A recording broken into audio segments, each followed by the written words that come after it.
Hallo, herzlich willkommen auf dem Weg des Scheiterns. Schön, dass du dich hierher geirrt hast. Mein Name ist Nina. Auf der stetigen Suche danach, wie etwas besser laufen könnte, stelle ich immer wieder fest, dass sich oft gerade dann Möglichkeiten für Erkenntnisse öffnen, wenn etwas nicht wie geplant verläuft. Das Scheitern erscheint dann plötzlich als eine Art Spur, die zu etwas führt, das von Menschlichkeiten erzählen kann. Solchen Spuren möchte ich in den Episoden dieses Formats folgen. Vielleicht kann dir der ein oder andere Gedanke eine Reisebegleitung sein. Ich wünsche dir viel Vergnügen beim Hören und alles erdenklich Gute für deinen ganz eigenen Weg.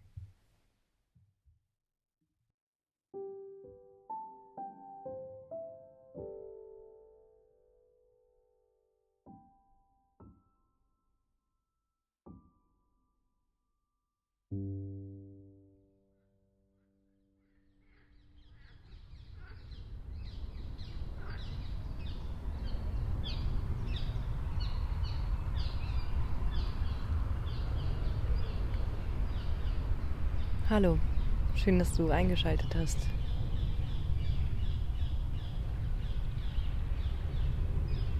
Ich denke gerade an eine Empfehlung oder an einen Vorsatz, dass man aufhören solle zu zweifeln, dass der Zweifel etwas ist, das man überwinden müsse, wenn man ein authentisches Leben führen möchte oder sich verwirklichen möchte. Und ich kenne diese Abneigung gegen das Zweifeln, also die Abneigung eigentlich gegen den Moment, in dem ein Konflikt entsteht, also in dem ich vielleicht eine Ambition habe auf irgendetwas hin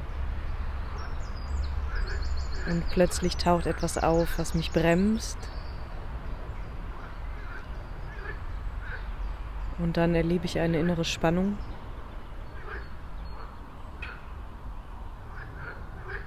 Und die fühlt sich erst einmal unangenehm an.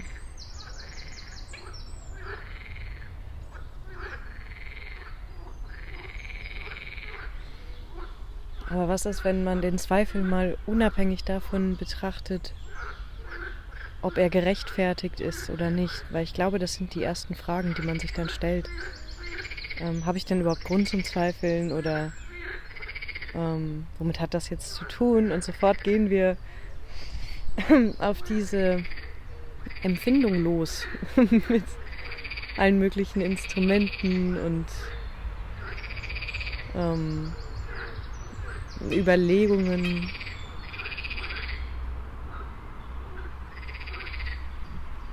Und was aber nicht passiert, ist, dass der Zweifel sein Recht bekommt.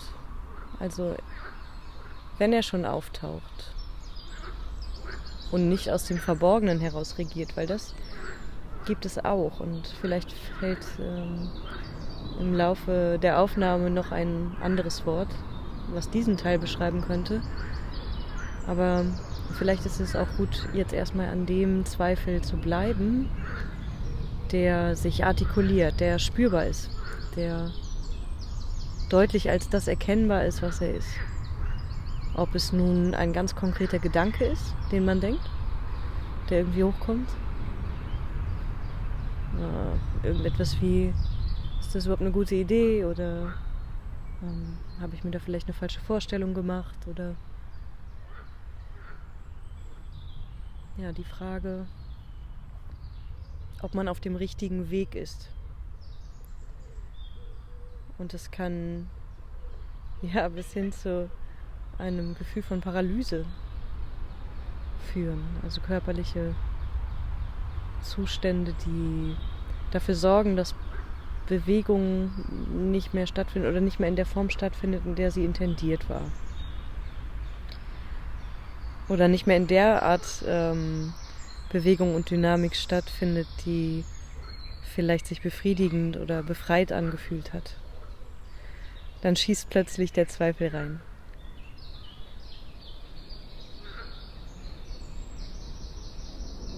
Und dann gibt es die Option, ihn tatsächlich zu übergehen. Also man im Vorhinein den Zweifel schon für einen ungebetenen Gast erklärt hat, der sich immer einmischt in die Dinge, die man eigentlich gerne machen möchte. Dann ist das natürlich die Wahrnehmung, die aus ihm einen Feind macht.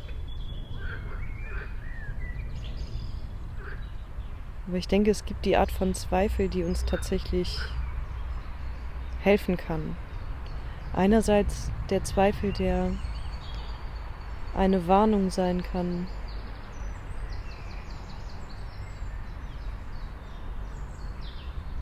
Also der uns darauf hinweist, dass wir tatsächlich vielleicht gerade nicht in die Richtung laufen, die hilfreich ist für etwas. Oder dass wir vielleicht in dem, was wir gewählt haben, zu verfolgen,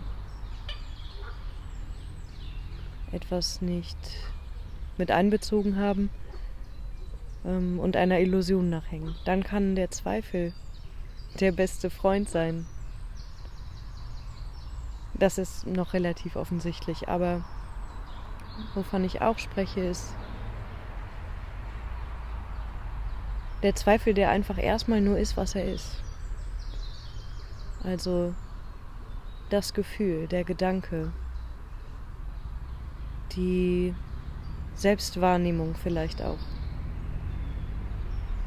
Wenn sich das in einer Deutlichkeit formuliert, wie entweder ein Körpergefühl oder also eine Erstarrung beispielsweise oder eine Verlangsamung oder sehr konkrete Gedanken oder auch Erinnerungen. Vielleicht auch eine Form von Nervosität.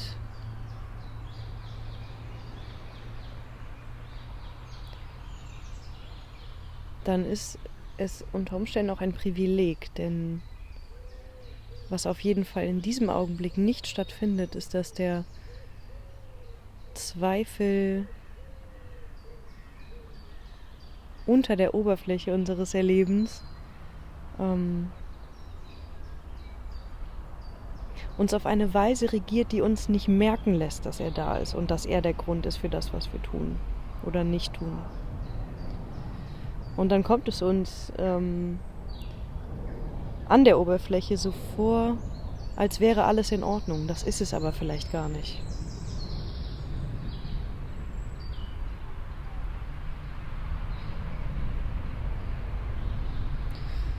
Und ich glaube, ein Hinweis darauf, dass das passiert, und das ist eben eine andere Art Zweifel, denn der Selbstzweifel, der nicht gesehen wird, ist einer, der,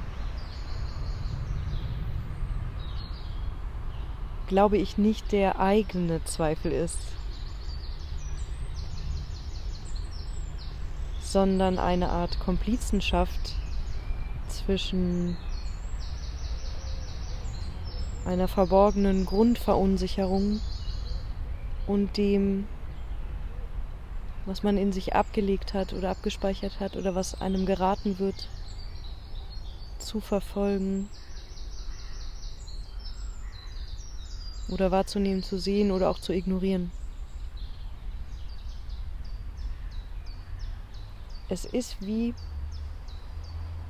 diese Komplizenschaft gestaltet ein Spiel, in dem wir tatsächlich glauben, verlieren oder gewinnen zu können. Innerhalb dieses Spiels ist es auch so, aber es ist möglich, dass wir uns darin verfangen und nicht mitbekommen, dass wir in einem Spiel sind.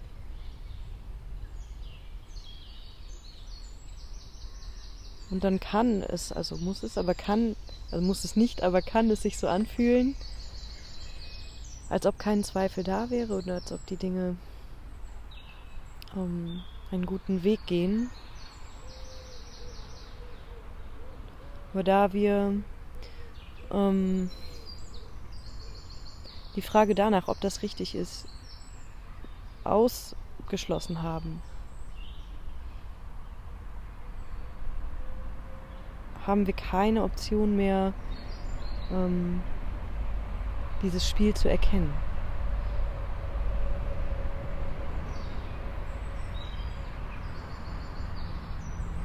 Und die Angst vor Verlangsamung, also die Angst, dass etwas nicht weiterläuft, dass etwas nicht in der Geschwindigkeit bleibt, dass etwas nicht sich so vollzieht, wie man es sich eben wünscht.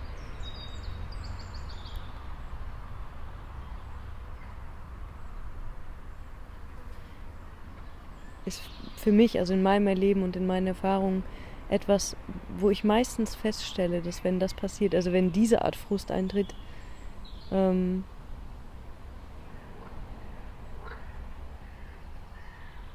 hat das was damit zu tun,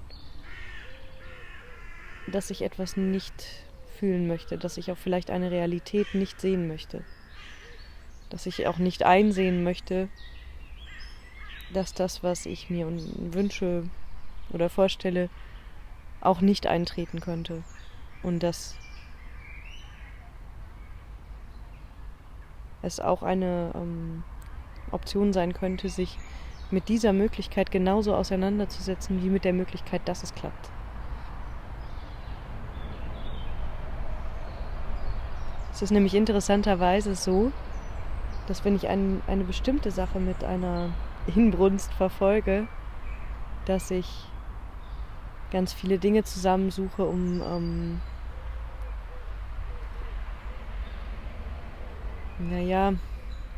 diese eine Sache durchzubringen.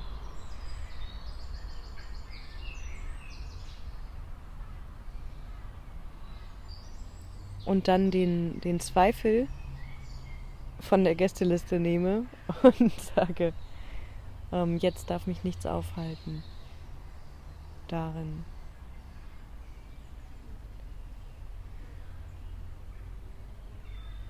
Dann nehme ich mir im Grunde die Möglichkeit,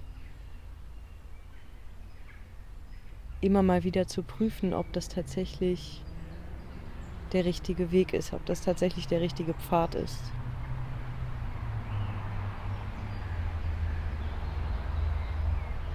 Es scheint also irgendwie wichtig zu sein, in der Lage zu sein, unterscheiden zu können, um was für eine Art Zweifel es sich handelt.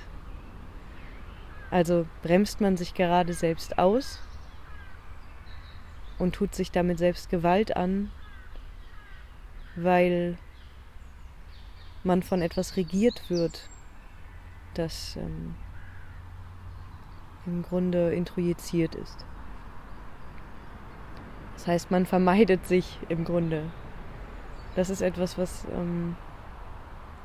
keine schöne Angelegenheit ist, vor allem wenn das sehr lange passiert und dann plötzlich klar wird, was da die ganze Zeit passiert ist. Das sind sehr schmerzhafte Augenblicke. Und ich denke aber in dem Moment, wo das deutlich wird, in dem Moment, wo der Schmerz da ist, in dem Moment, wo, wie ich sagen würde, der Zweifel in persona erscheint und sich vorstellt, ist es eigentlich schon der Moment kurz vor dem Durchbruch. Deshalb würde ich sagen, wenn der Zweifel schon da ist, dann sollte man ihn begrüßen. Denn er hat sich gezeigt. Er ist auf die Bühne getreten. Und jetzt ist eben die nächste Erfahrung dran und die heißt, was mache ich damit? Wie gehe ich mit ihm um? Schicke ich ihn sofort wieder weg? Versuche ich etwas vor ihn zu hängen? Verschließe ich mich vor dem, was er mir mitzuteilen hat?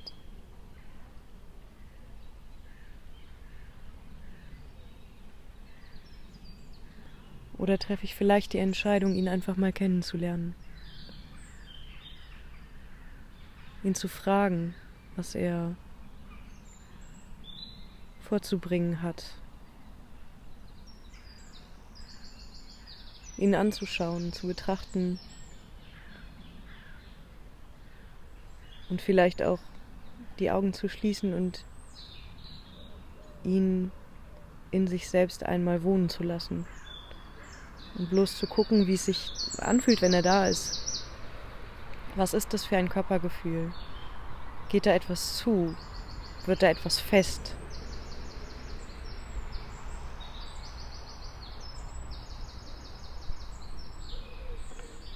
Was passiert mit der Atmung? Wie hören sich jetzt meine Gedanken an?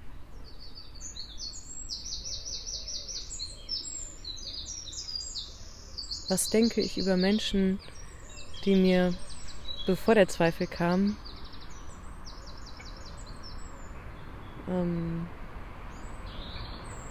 also in mir eine Freude ausgelöst haben, also die Beziehungen oder Begegnungen.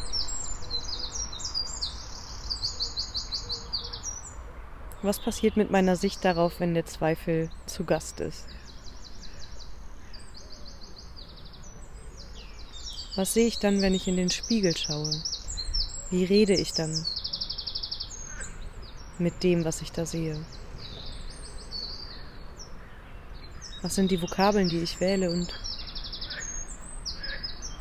was ist das für ein Blick?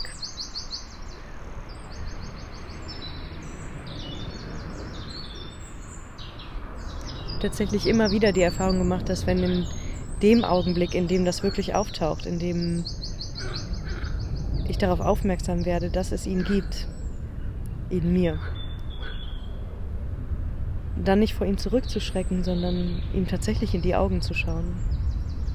Denn das ist er, der aus meinen Augen guckt, in dem Augenblick.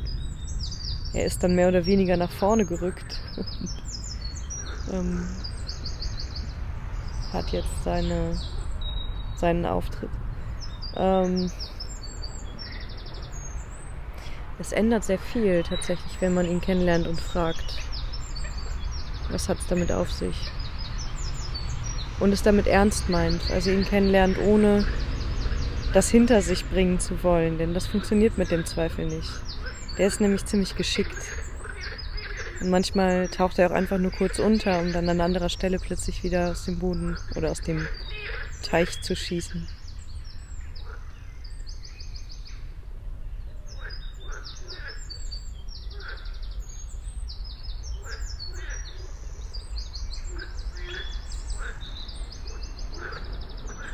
Die Erfahrung, die ich meistens mache, wenn ich mich auf diese Begegnung einlasse, ist, dass nach einer gewissen Zeit des Abwartens und Betrachtens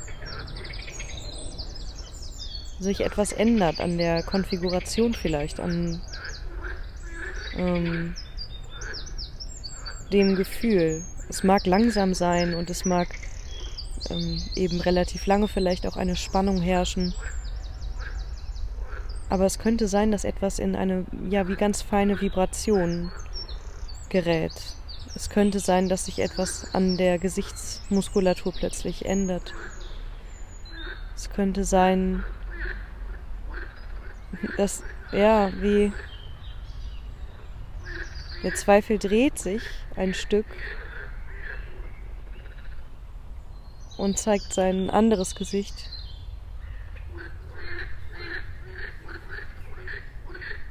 Und es könnte deutlich werden, dass er eigentlich nur etwas Bestimmtes verborgen oder auch beschützt hat. Vielleicht einen Schmerz, vielleicht eine Erinnerung, vielleicht die Erkenntnis, dass ich in irgendeiner Sache immer auf mich draufgehauen habe.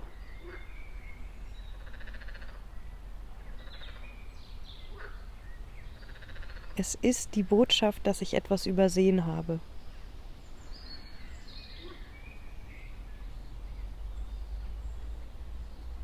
Und der Zweifel, wenn er auftaucht, gibt mir die Chance, dieses kennenzulernen. Und ja, vielleicht ist er so etwas wie ein Wächter. Also er wacht über das, was da eingekerkert war.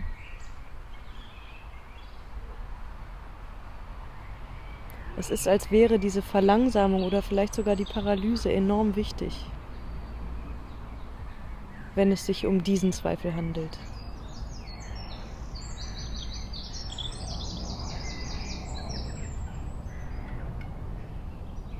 Also ganz kurz zusammengefasst. Der Zweifel im Verborgenen ist tatsächlich unser Gegner. Der Zweifel, der sich mit Namen vorstellt, ist unser Freund. Und ein Bote.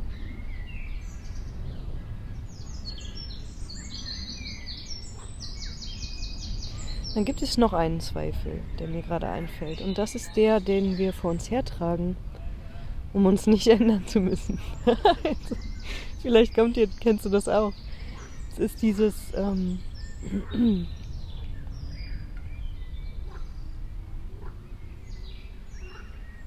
eine bestimmte Art von Widerstand gegen Veränderungen, die man könnte was sagen, den Zweifel liebt, die Unsicherheit liebt, die Unklarheit. Das ist etwas, was ich sehr gut kenne. Man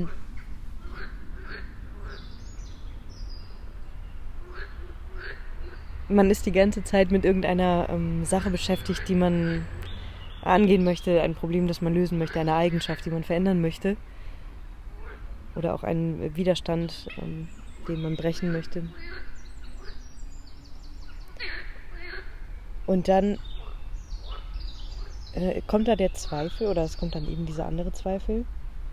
Und der wird zum Problem erklärt, und zwar zum Problem, das nicht zu tun. Also der Grund, das nicht zu tun ist, weil ich habe Zweifel.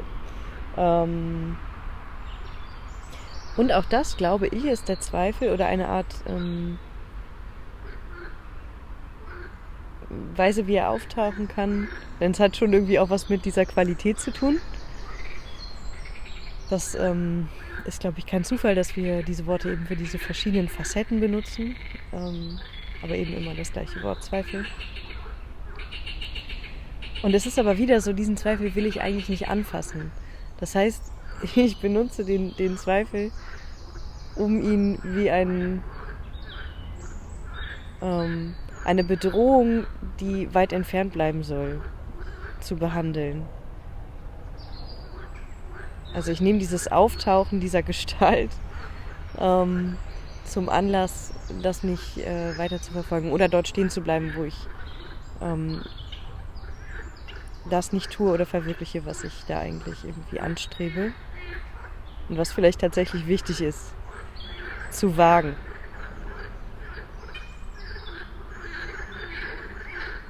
Da ist es möglich, dass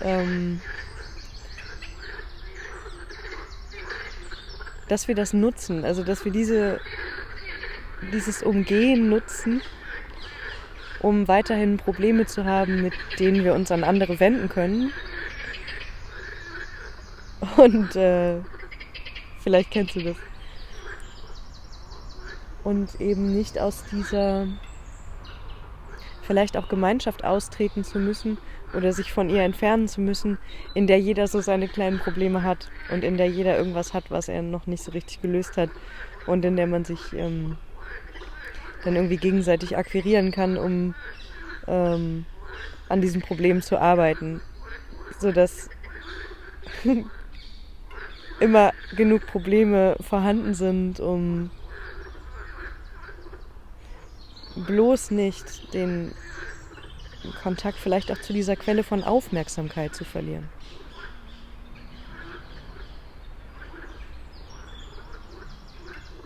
Und das führt mich zu der nächsten Überlegung, wo ich merke, dass ich den Zweifel immer wieder auch verkenne. Was mache ich im Kontakt mit anderen oder in der Frage, ob ich äußere, dass ich gerade zum Beispiel Zweifel habe? Trete ich damit an andere heran und versuche ihnen zu entlocken, dass sie sich mit mir gemeinsam damit beschäftigen, diesen Zweifel zu bekämpfen oder dass sich etwas ändert.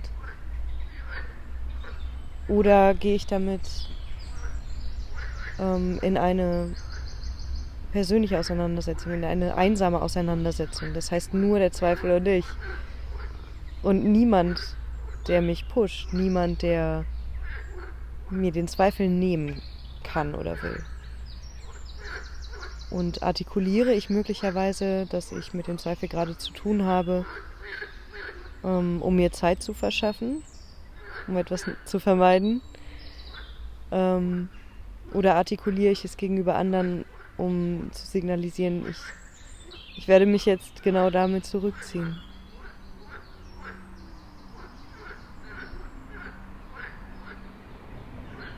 Und versuchen herauszufinden, was das ist.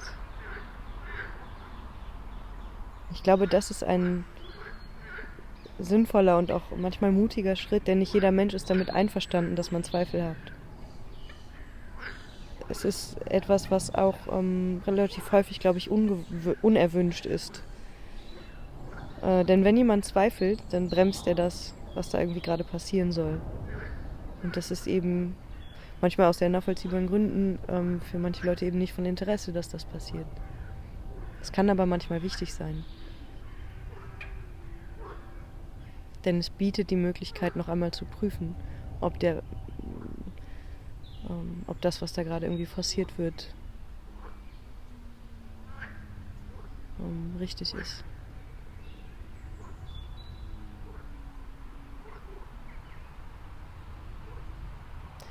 Dann fällt mir noch etwas ein, und das ist der Zweifel, der absichtlich in anderen Menschen gesetzt wird. Also Zweifel, die Menschen eingeredet werden von anderen Menschen. Aus welchen Gründen? Um sie zu irritieren, um sie zu bremsen. Das sind alles die Dinge, die im Feld des Sichtbaren liegen. Aber ich glaube, auch das ist wieder, wenn man genau hinsieht, ein Versuch, mit dem Zweifel selbst doch nicht wirklich zu tun zu haben.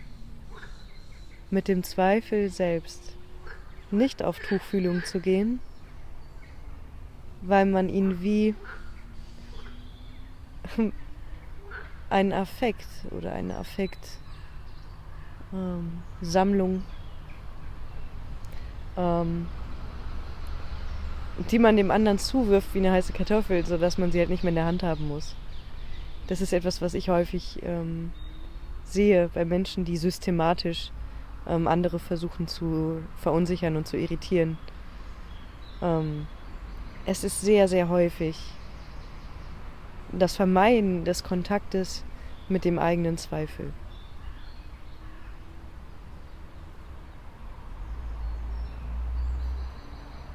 Also irgendwie kommt es mir so vor, als gäbe es eben viele Formen, die in Bezug auf unseren Freund oder Gegner Zweifel dann zu etwas werden, was mehr Unklarheit schafft als Klarheit, wenn vermieden wird, den Zweifel zu berühren.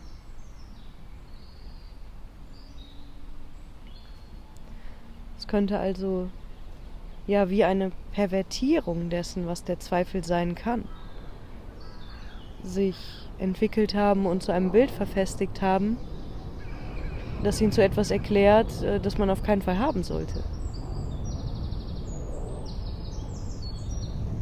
Aber was passiert, wenn wir mit dem Zweifel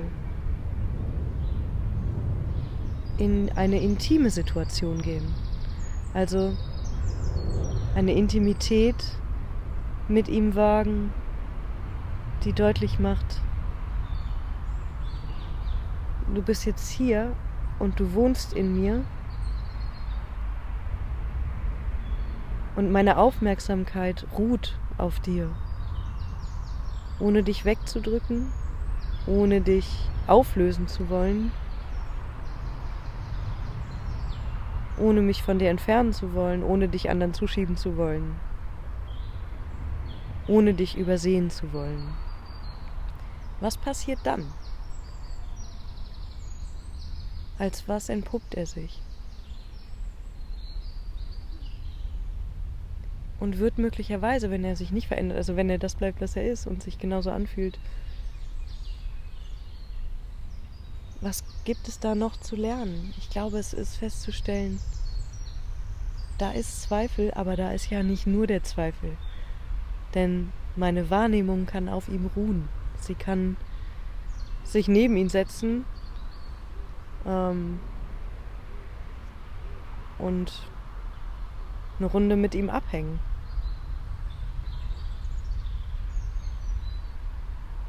Und dann wird plötzlich überdeutlich, dass ich nicht nur aus Zweifel bestehe, wenn ich zweifle. Und dass er mich nicht bestimmen muss. Dass er vielleicht sogar nie den Anspruch erhoben hat, vorzugeben, welche Konsequenzen ich aus seiner Anwesenheit ziehe.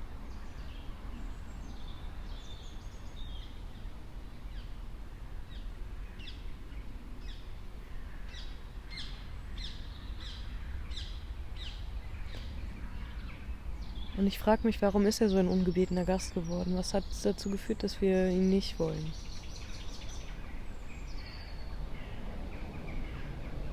Was wäre, wenn es nie Zweifel gäbe?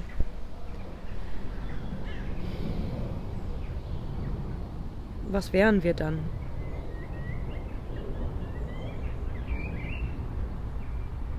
Wir wären dann allwissend. Wir wären dann im Grunde Gott.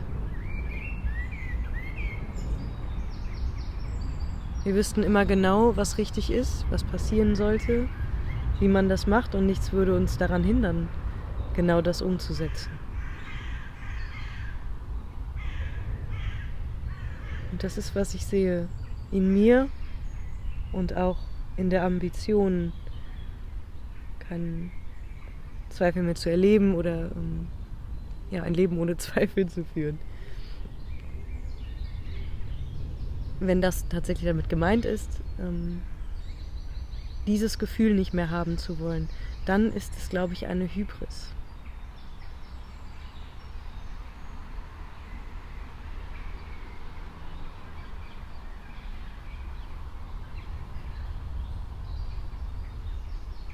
Dann ist es der Anspruch, dass das Leben vollkommen widerstandslos sein soll und alles so läuft, wie ich es mir vorstelle.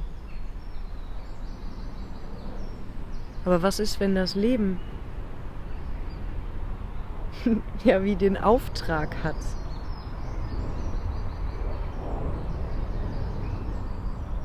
im Widerstand gegen das, was wir wollen, ob er in uns stattfindet oder äußerlich, ist jetzt dann vielleicht für diese Frage gar nicht so entscheidend. Aber eine bestimmte Qualität herzustellen, nach der wir doch so oft suchen, wegen der wir ständig uns in Situationen bringen, die Nervenkitzel auslösen, die abenteuerlich sind, weshalb wir ins Kino gehen, weshalb wir Achterbahn fahren, weshalb wir uns vielleicht manchmal auch verlieben oder irgendwelche abgefahrenen, riskanten Sachen machen, je nachdem, wie man da aufgestellt ist. Wir wollen eine bestimmte Intensität spüren, und das ist dieses Moments, dieses Scheitelpunkts vielleicht, in dem die Zeit sich verändert. Wir hatten das bei der Folge mit dem Zögern. Es gibt ein Interesse an diesem Zustand von, was passiert jetzt? Mir fällt jetzt so eine Filmszene ein, und das ist die letzte Szene in der Truman Show. Den Film kennst du bestimmt. Falls nicht, empfehle ich ihn dir wärmstens. Und es gibt eben eine Szene, in der diese Frage, macht er es oder macht er es nicht, so gut inszeniert ist.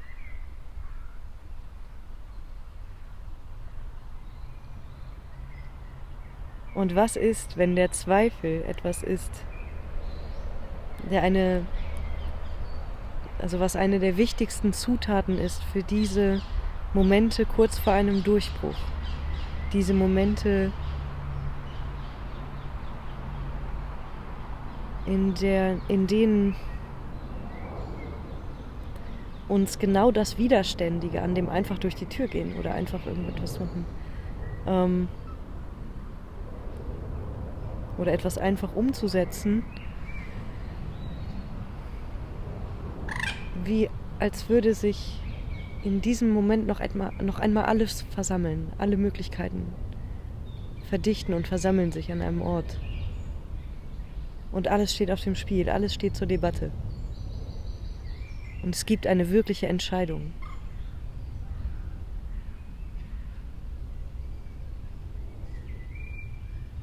Und diese Entscheidung durfte am Widerstand, am Zweifel Kraft sammeln. Wir würden also das nie erleben, den Durchbruch zu etwas oder die Entscheidung und das, was mit ihr eben an Spannungsmomenten zusammenhängt, wenn wir den Zweifel nicht hätten oder den Widerstand. Er kann uns, wenn wir ihn so nehmen, manchmal auch darauf hinweisen, dass hinter dem, wo wir die Art Zweifel verspüren, die wir mitbekommen, mit der wir intim sein können, uns darauf hinweist, dass hinter ihm etwas liegt, das wundervoll ist.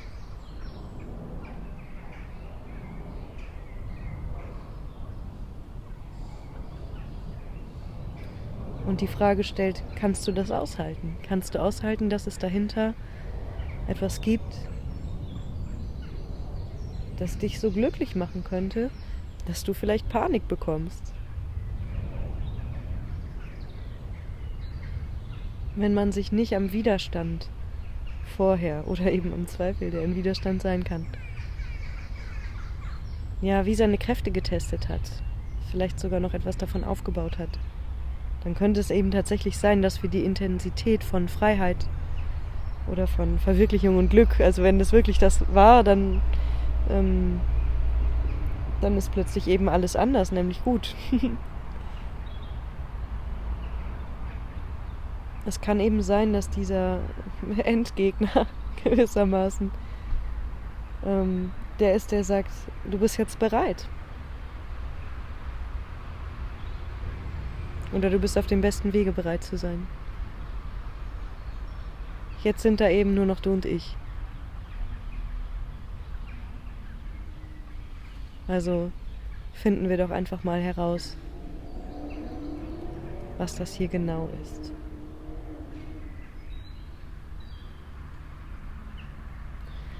Und das war heute mein Plädoyer,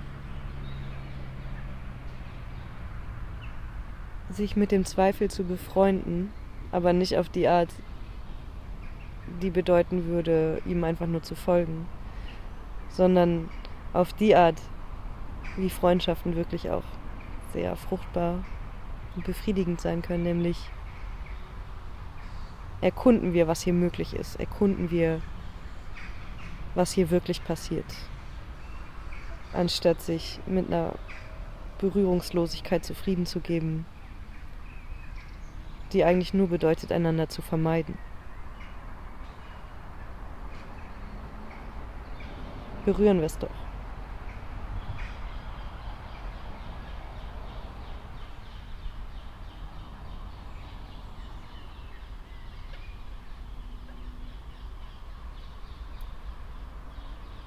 Ich wünsche dir eine schöne Zeit und wenn du magst, viel Freude beim Erkunden dieses ganz besonderen Gastes.